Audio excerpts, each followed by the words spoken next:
Bonjour à tous chers étudiants, je vous retrouve pour un cours qui va porter sur un aspect que j'ai peu abordé dans l'année, même si j'y ai fait souvent allusion, et qui est la question des procès contre les animaux. Je m'appuierai sur les travaux d'un historien spécialiste de cette question qui s'appelle Jean Vartier, V-A-R-T-I-E-R, à qui l'on doit de nombreux travaux sur ce sujet dans les années 70 et notamment un texte intitulé Les procès d'animaux du Moyen-Âge à nos jours, qui est paru en 1971. Jean Vartier va aborder cette question des procès sous un angle d'historien, il est historien de cette question, en insistant beaucoup sur deux périodes. Une période qui est médiévale et qui, d'après lui, intente cet âge médiéval des procès aux animaux parce que c'est un âge qui est très attaché à l'idée d'ordre. C'est un système féodal avec des hiérarchies et avec une structure de légalité, de lois qui doivent, ces lois et ces éléments de légalité, respecter ces hiérarchies. Si bien que dans la hiérarchie que nous avons évoquée dans l'année de l'homme qui est supérieur relativement aux animaux, eh bien, il est illicite qu'un animal s'en prenne impunément à un être humain. Et puis la deuxième période, c'est le XVIIIe siècle. Étonnamment, vous voyez que cette pratique dépasse largement le cadre de l'âge médiéval pour toucher à ce qu'on appelle, nous, en histoire, la modernité, c'est-à-dire à partir de la fin du XVIe siècle jusqu'au XVIIIe inclus. Alors, ils sont plus rares, ces procès, mais ils existent encore et on verra dans quelle mesure ces procès ont pu être en effet intéressants pour comprendre le statut de l'animal et la représentation que l'on s'en fait. Je vais d'abord évoquer une partition intéressante, à mon avis, que fait Vartier, entre des procès qui sont intentés à l'endroit d'animaux individuellement, donc tel animal a commis un crime et on lui fait un procès, ou alors, autre approche, on va s'attaquer à une catégorie d'animaux, notamment les vers. À l'époque médiévale, le terme d'insecte n'est pas usité, on parle des vers pour désigner toutes les petites créatures. Ou alors, on peut utiliser également la vermine. Donc, on va intenter là un procès à l'endroit des insectes, de la vermine dans son entier, peut-être parce que des récoltes, par exemple, ont été attaquées par ces vers.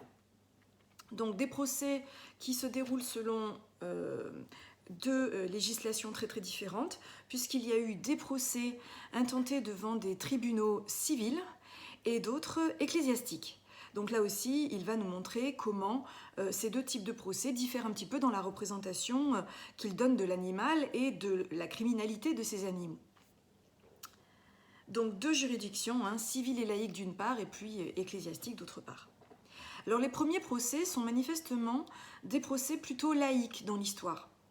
Ils sont donc non religieux et sont intentés contre des animaux domestiques, plutôt des animaux, on va dire, supérieurs. Vous vous souvenez de cette hiérarchie entre animaux inférieurs et animaux supérieurs, c'est-à-dire que ce sont des animaux qui sont globalement des mammifères, plutôt de grosse taille, et du fait de leur taille, ils ont tendance à être pâteaux et à blesser des êtres humains, notamment des petits-enfants. On va donc leur intenter à ces animaux qui sont essentiellement des animaux domestiques des procès parce que, alors quelques exemples, parce qu'ils ont piétiné, ça peut être par exemple le cas de bœufs piétineurs ou de chevaux écrabouilleurs, parce qu'ils ont mordu des êtres humains, parce qu'ils ont encorné, c'est le cas notamment des taureaux et des vaches, des êtres humains, ou parce qu'ils ont procédé à cette sexualité dont on avait parlé ensemble et qui est la zoophilie. Donc Vartier va notamment évoquer la distinction qu'on peut établir entre des animaux réputés débonnaires, plutôt bons, et des animaux plutôt agressifs. Lorsque l'animal est naturellement agressif, ce qui est le cas de bêtes par exemple sauvages, il est inutile de leur intenter des procès. Pourquoi ? Parce que ces animaux sont naturellement agressifs et c'est leur nature que de l'être, si bien qu'il ne tient qu'à nous de nous en éloigner. En revanche, lorsque des animaux sont plutôt réputés débonnaires, bons, comme le bœuf ou l'âne par exemple, eh bien on ne comprend pas leur accès de folie lorsqu'ils ne le sont plus bons avec nous-mêmes. Donc on va intenter des procès à des êtres dont on considère qu'ils pourraient être meilleurs et qu'ils ont dévié du droit chemin qui est le leur en étant agressifs à l'endroit des hommes. Donc à chaque fois, ce sont des animaux qui, je vous le disais, ont une relative proximité avec les hommes, soit parce qu'ils vivent en ville, et c'est le cas notamment des porcs qui, durant toute la période médiévale, étaient les éboueurs des villes. Je vous rappelle qu'on pouvait croiser dans la rue des porcs qui avaient droit de cité, à Paris notamment, parce qu'ils mangeaient les détritus et servaient donc les êtres humains en mangeant les détritus avant qu'on en fasse du jambon. On chassait donc les porcs qui divaguaient littéralement, qui changeaient de voie, c'est-à-dire qui n'étaient pas l'animal amical habituel. Pourquoi faire un procès à cette bête? Parce que des enfants sont attaqués de manière souvent directe, si bien qu'on a l'impression que cet animal rompt avec sa vocation domestique. Il avait une vocation domestique, il était là pour servir l'homme, et il a rompu ce pacte en tuant un être humain. Il va donc être cet animal d'abord arrêté, déféré devant un juge, est alors prononcée une sentence de mort à son endroit, par pendaison, par bûcher, par noyade selon les animaux. Elle est annoncée solennellement et en public. Je vous ai déjà parlé de cette manière très ancienne de faire justice à travers le texte Surveiller et punir de Michel Foucault, qui évoque le caractère de publicité de ces pratiques pour donner en modèle cette sentence, l'exécution de la sentence, pour que les individus qui y assisteront se tiennent à carreau.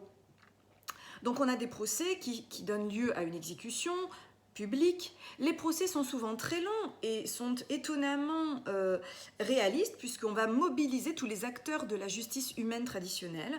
Il y aura des enquêteurs, il y aura des avocats qui défendront la partie de celui qui est le plaignant. Il y aura également un avocat de l'animal qui ne peut pas parler et qui donc va en quelque sorte laisser l'avocat parler pour lui.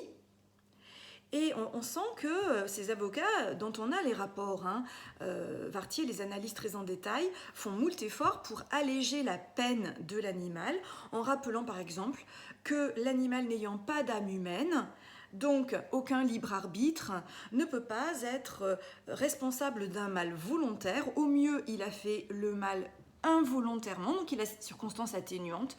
On ne peut pas le tenir responsable de certains de ses actes, et donc on va écouter les témoins, les conclusions des enquêteurs. Si il y a des circonstances atténuantes, vous le constatez, du fait de cette âme qui n'est pas tout à fait une âme humaine, eh bien il peut y avoir également des circonstances aggravantes. Wartier évoque notamment le procès d'un animal qui a eu cette mauvaise idée de manger un petit enfant un vendredi, c'est-à-dire un jour où l'on ne mange pas de chair dans la tradition chrétienne, puisque c'est le moment où l'on fait carême. Et donc, voilà, c'est une charge aggravante. Il aurait pu le manger un autre jour, ce petit enfant, et donc son cas est aggravé. Comme dans certains procès humains, on peut plaider les circonstances aggravantes ou les circonstances atténuantes. L'animal va être donc puni, mais également le propriétaire de cet animal. L'homme auquel appartient l'animal incriminé va lui aussi être sermonné. Alors on ne le mettra pas à mort, mais il doit d'abord assister à tout le procès de son animal, c'est-à-dire qu'on met vraiment en scène une justice exemplaire.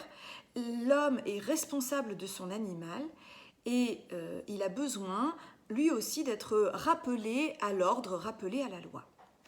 Un exemple très célèbre évoqué par l'auteur Wartier est une truie qui vit dans la ville de Falaise, en Normandie, et qui en 1386 avait dévoré un nourrisson en lui arrachant d'abord le bras, puis une partie du visage.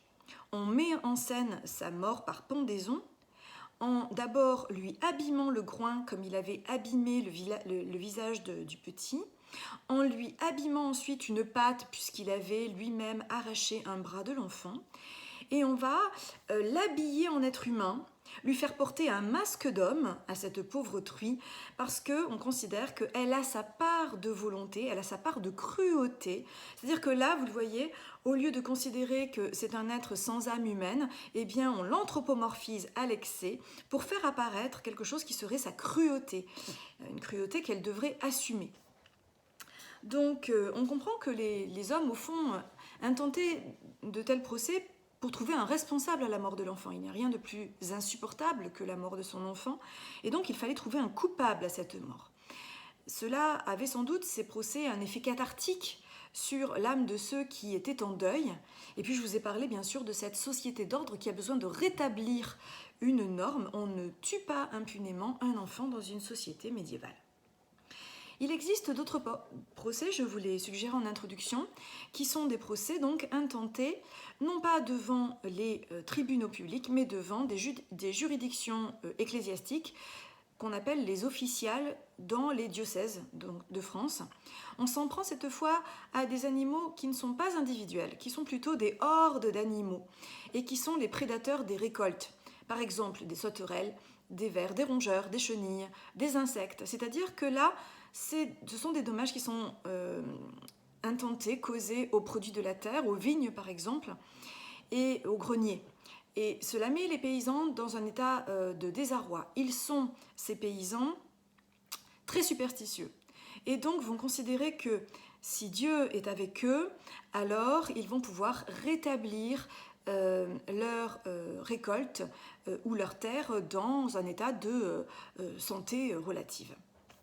Et donc là, ce sont plutôt, donc, je vous le disais, des juges d'église, l'official, on l'appelle à l'époque, qui est amené à instruire un procès qui n'est pas un procès normal, puisque c'est un procès en exorcisme ou en excommunication. Donc, qu'est-ce qu'on va faire? On va produire des anathèmes. Qu'est-ce que c'est qu'un anathème contre un animal nuisible, par exemple? C'est de le chasser de la communauté. Lorsque vous subissez l'anathème, eh bien, on vous expédie au loin. Pourquoi? Parce que cet animal, on ne va pas le tuer. On ne tue pas une créature de Dieu dans une officiale, dans une juridiction ecclésiastique. Au contraire, parce que c'est une créature de Dieu, il faut le traiter avec plus de douceur. Par contre, on l'éloigne de cet endroit où il n'a rien à faire, par exemple, la vigne.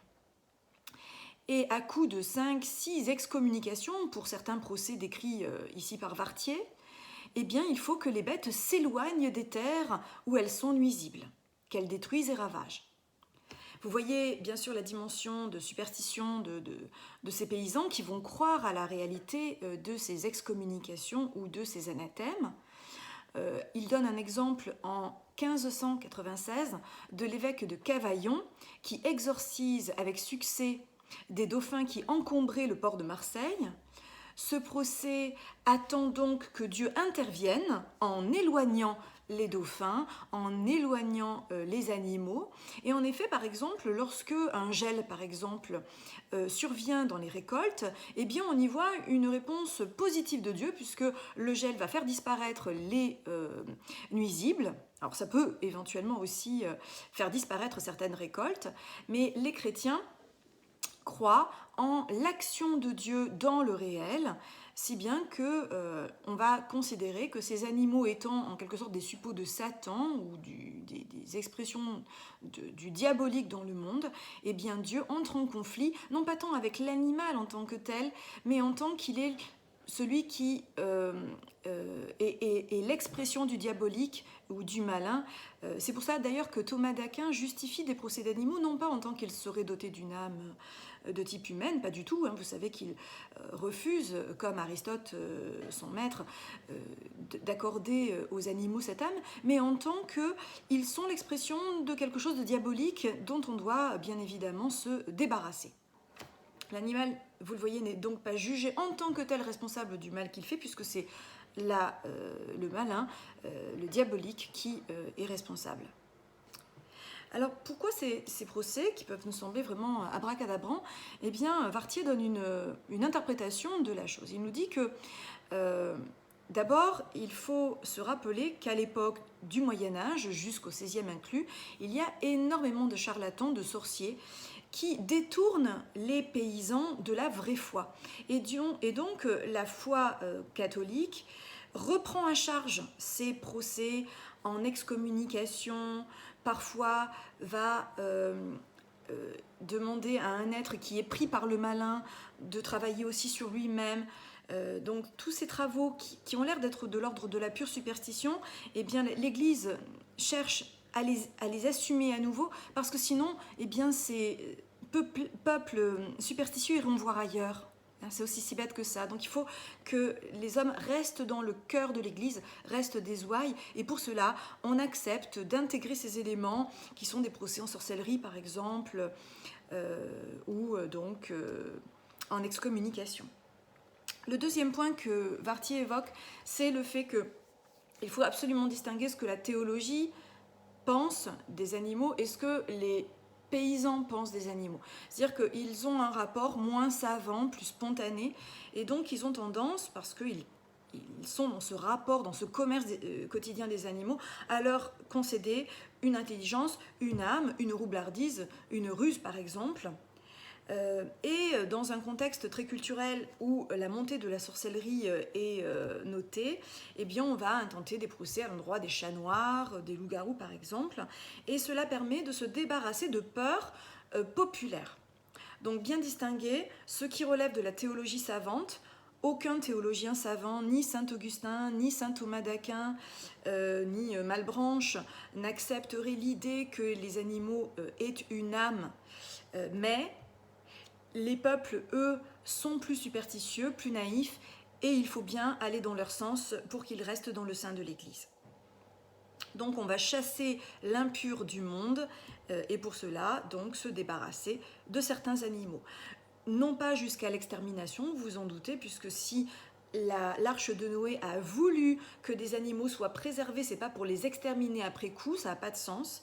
C'est pour cela que on peut imaginer qu'aujourd'hui on condamnerait dans le christianisme les disparitions d'animaux. On en a parlé lorsque j'ai fait cours sur le rapport entre animaux et religion.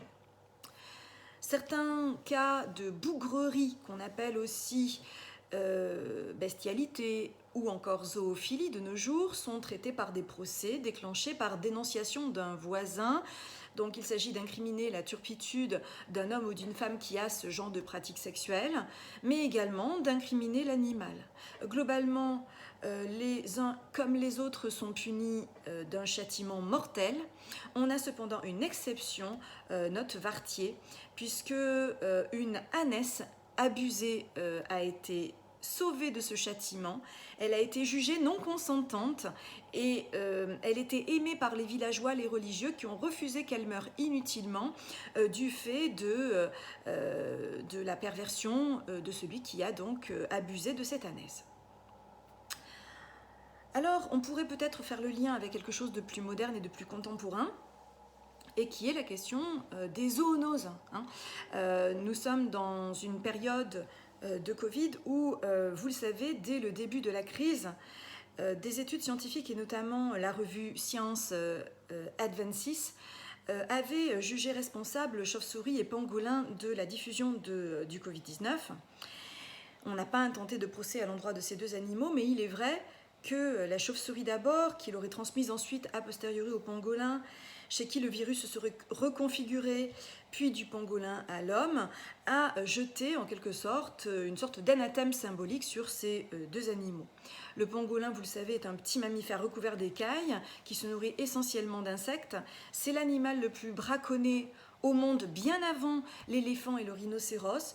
On estime jusqu'à 2 700 000 pangolins braconnés par an. C'est la partie haute de l'évaluation. Une saisie en Malaisie, par exemple, de 6 tonnes d'écailles de pangolin a eu lieu il y a très peu de temps. Ces écailles de kératine sont réputées donner de la force vitale, aphrodisiaque en Extrême-Orient. C'est partie d'une croyance liée à des médecines orientales qu'on trouve notamment en Chine et au Vietnam. Sorte de Viagra naturel en quelque sorte, et ce trafic juteux rapporte beaucoup, puisque je crois qu'un pangolin s'échange autour de 5 000 €. Donc vous voyez que c'est en effet très intéressant, et on comprend que ce soit un trafic très juteux. Dans le cas de la zoonose, nous en connaissons des plus traditionnels. Pensez peut-être à la peste, bien évidemment, qui longtemps a été crue véhiculée par les rats. En réalité, nous savons à présent que c'est une puce qui se trouve elle-même sur le rat qui véhicule la peste. Mais il est vrai que associer une zoonose, une maladie à un animal, eh bien, c'est forcément travailler à des représentations négatives à l'endroit de ces animaux. On sait que 75% des maladies émergentes de nos jours proviennent de la faune sauvage, donc ce sont des zoonoses, littéralement des maladies liées aux animaux. Et les animaux se rapprochant de plus en plus de nous, ou nous d'eux, je ne sais pas dans quel sens il faudrait l'envisager, nous étendons nos villes sur des territoires qui autrefois étaient des territoires animaliers, fait que nous sommes de plus en plus en contact avec ces animaux. Il y a en quelque sorte un franchissement de barrières d'espèces, si bien que nous sommes en effet amenés à craindre plus que jamais certains animaux dont la représentation imaginaire sans doute sera entachée par ces zoonoses. Je voulais également évoquer rapidement la réalité de la crainte du rat. Certains animaux, et c'est connu, véhiculent la leptospirose, qui est une maladie que l'on va contracter notamment lorsqu'on va dans les égouts. Les égoutiers de Paris sont connus pour la contracter souvent, si bien qu'ils se dopent d'abord aux antibiotiques pour éviter de capter ces leptospiroses dans les eaux stagnantes ou les égouts. Et donc, on sait que ces eaux souillées ont de nombreux transmetteurs, notamment le chien et le rat. Et c'est peut-être d'ailleurs ce qui fait la réputation très mauvaise des rats dans notre esprit collectif, qui a été associée au bestiaire du diable très rapidement. Donc, dès qu'un animal est vecteur d'une maladie, et au Moyen-Âge, dès qu'il est intelligent, particulièrement rusé, on va l'incriminer plus que les autres, parce qu'il est considéré très rapidement comme un nuisible. Voilà cette petite rapide mise au point sur les procès à l'endroit des animaux et les effets bien évidemment sur la représentation plus moderne qu'on pourrait en avoir du fait du développement de zoonoses. Je vous remercie de votre attention. Je vous propose très rapidement le cours sur Singer. Je vous remercie.